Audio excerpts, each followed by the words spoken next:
রাজধানীর বিভিন্ন এলাকায় শান্তি সমাবেশ এবং মিছিল করেছে আওয়ামী লীগ।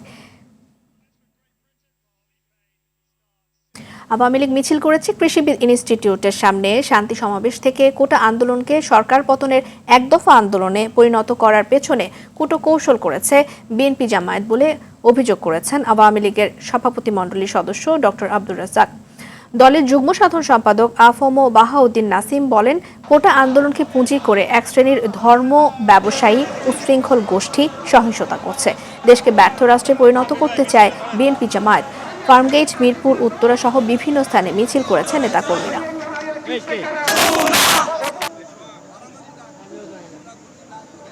কোটা আন্দোলনে যারা জড়িত হয়েছিলেন 2018 সালেই তাদেরকে কিন্তু সমর্থন দিয়েছে এবং বিনা বাক্য ব্যয়ে কোনো ধরনের সংঘাত এড়িয়েই কিন্তু সেদিন 2018 সালে কোটায় মেধাবীদের সর্বাধিক অংশগ্রহণের সুযোগ দিয়েছে।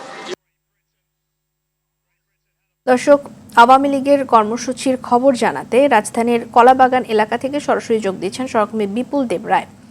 বিপুল, শান্তি সমাবেশ থেকে আওয়ামী লীগের নেতাকর্মীরা কি বার্তা দিয়েছেন এই মুহূর্তে?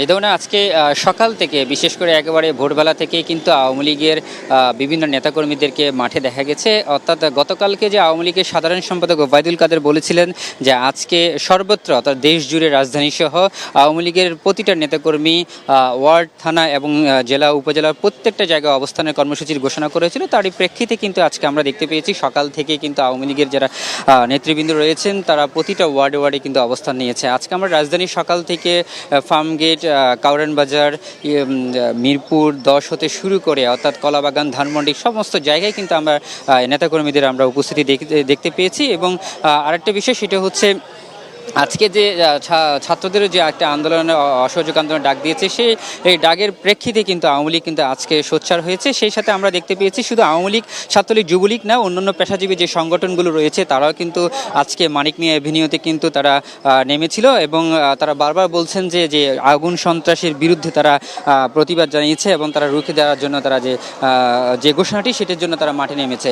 এবং আমরা এখানকার যারা বেশ কিছু আওয়ামী লীগের নেতাকর্মীর সাথে কথা বলছি, তারাও বলছেন যে তারা আগ্রহী সন্ত্রাস যারা করবে তাদের বিরুদ্ধে আমরা রুখে দিব। এবং আমরা এখানে দেখতে পাচ্ছি যে স্বেচ্ছাসেবক লীগের একজন সাধারণ সম্পাদক রয়েছে আব্দুল হাসান বাবু ভাই আছে, তার সাথে আমরা একটু কথা বলবো।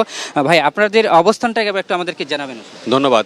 আপনারা জানেন যে আজকে জামাত শিবির নতুন করে ষড়যন্ত্রে তারা নেমেছে। তারা বাংলাদেশের এই কোটা বিরোধী আন্দোলনটাকে পুঁজি করে বাচ্চাদেরকে হত্যা করছে, বাচ্চাদেরকে পিছন থেকে গুলি করে তারা হত্যা করছে, তারা পুলিশ হত্যা করছে। তারা আমাদের স্বেচ্ছাসেবক লীগ নেতা সুমনকে হত্যা করে বনমালী স্কুলে ফেলে রেখেছে। তারা যুবলীগ নেতা জুয়েল মোল্লাকে হত্যা করে ঝুলিয়ে রেখেছে। তারা এই হত্যাকাণ্ডের একটা উৎসবে মেতেতে উঠেছে। তারা ক্ষমতায় দেওয়ার জন্য মানুষকে হত্যা করার চেষ্টা। আমরা এই হত্যাকাণ্ডকে প্রতিহত করার জন্য, তাদেরকে সহযোগিতা করার জন্য মাননীয় প্রধানমন্ত্রী যে আহ্বান করেছেন তাদেরকে গণভবনের দরজা খোলা, সেখানে আলোচনায় অংশগ্রহণ করার আহ্বান জানাচ্ছি এবং মানুষের জানমালের ক্ষতি যেন না হয় সেটাকে পূরণ করার জন্য আমরা আজকে পথে নেমে। আপনি যেমনটা শুনছিলেন অর্থাৎ যে নেতাকর্মীদেরকে হত্যা করা হয়েছে এবং মাননীয় প্রধানমন্ত্রী যে আহ্বানটা জানিয়েছেন সেই আহ্বানের ডাকে যাতে তারা এই আন্দোলন থেকে সরে আসে এমনটাই প্রত্যয় ব্যক্ত করছেন তারা। রেদওয়ানা, এই ছিল আমার কাছে সর্বশেষ তথ্য। বিপুল, ধন্যবাদ আপনাকে।